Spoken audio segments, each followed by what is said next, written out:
Hey guys, this is John. And Austin. And this is Will It BBQ Eel. Oh, no.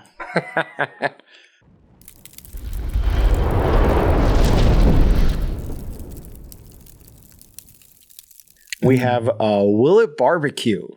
Been a while since we did one. What was the last one we did? Snake?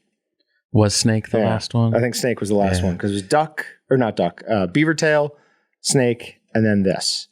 It's hard to remember anything after the beaver tail. That's all I think of when we talk about Will It BBQ now. Because the problem with the snake is that I think we cooked it, it almost had like a jerky texture. Mm-hmm. It was so dry that there was no possibility of it tasting truly bad. This, however, it's basically a snake. It is basically a snake. We've got some good footage of chopping its head off, skinning it, filleting it. No. Oh, yeah. Yeah, we've got some good footage. I'm not watching what the resulting video of this is, then. That's going to make me puke. Now, to set your mind at ease a little bit, this has been all the way cooked up to 160 degrees because it has to be.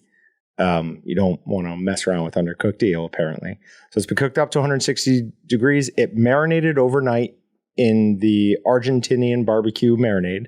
Then I sprinkled some St. Louis BBQ rub on it. And then towards the end of its cooking cycle, we drizzled on some Captain Rodney's Boucan. So taste-wise, I'm guessing this is going to be quite good. Now, we have it two different ways here. This I filleted from the side, and this I cut the backbone out a slightly more traditional way. I still think I found a better way of doing it than how they tell you to do it. I went from the inside instead of the outside and just I let the knife do the work and just kind of let it guide me around the... What concerns me right now is that you said you don't want to mess around when you're eating eel. That could be dangerous. And then you're like, well, I didn't really follow their instructions. Well, I didn't follow I'm nervous that I'm going to die tomorrow. The bone out. We made 100% sure that it's up to 106 degrees. Plus, what's actually bad about the eel is the blood. And this was from a professional, and they, obviously cleaned it before they gutted it and everything. And then B, I soaked it in water overnight. So there's nothing in there that's really going to hurt us. But to be safe, I know sometimes with wild game, you get a little So we went all the way to 160 degrees. All right. Let's cut. You kept saying we a lot in this. Patrick doesn't want to be associated with this. I didn't touch anything. I just pressed record. So is that accessory? Yeah, I would say so. Oh. You're involved. Oh, come on. I'm just the getaway guy. I am legally blind. I don't. So this is a very large piece. No, hold on. I peeled the skin off, but that bottom, okay. You can just kind of peel that little bit off on the bottom. So there's apparently an outer skin, which is like the leather, and then an inner skin. So it's similar to a salmon. Gross. It's similar to salmon. Yeah. Don't be. Fish are pretty wacko too, Don't be a baby.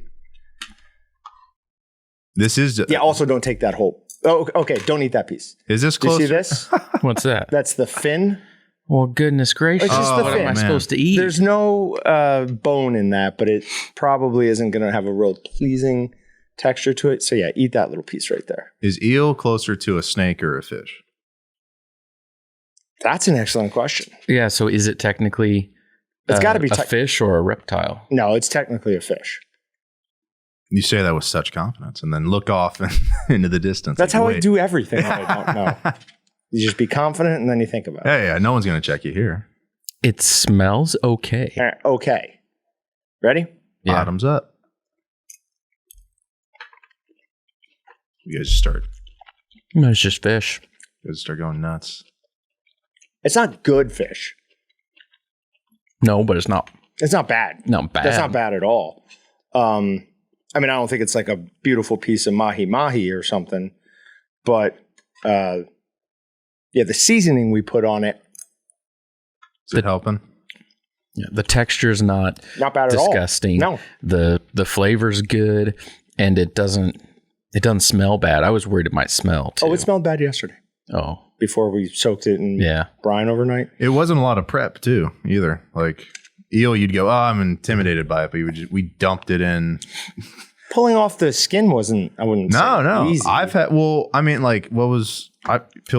like skin off of ribs or something. I have just as hard trouble if you don't have a paper towel or something, but like the big pieces did come off pretty smooth. You weren't sitting there picking and picking. And then as far as like filleting something in this room, that went pretty smooth. So compared to how other fillets have gone, yes. All right. So will it barbecue? Yeah. Yeah. I would say so. My only reason not to is you still have me scared about eating eel right now. But because of the blood thing? Yeah. Oh, yeah. No, we took care of all that. Okay. You're all good. You're not calming the anxiety at all. But I will say, if you hadn't have told me that, I would probably eat a lot more of it. It's decent. And I haven't ate lunch today, so I'm hungry. Well, feel free to have as much as you want because there is nothing dangerous about it. As you can see, I ate all of my piece. And going back for more. I don't know that I would be as confident, like if, Bob was like, hey, I caught some eel down at the river. I don't know if I'd be as confident as that. I got this from Wild Fork, so I'm assuming they know their business. That's also where we got the snake and the beaver tail. Now, it's points off for the beaver tail there. But I feel like people are probably disappointed when these go well. So I feel like we have to reach a little bit further out there. No. What is your thought process on getting some blowfish? Subscribe to Walton's YouTube channel to check out more meat processing videos. Shop waltons.com to find everything but the meat. Or check out more handpicked videos by clicking here or clicking here.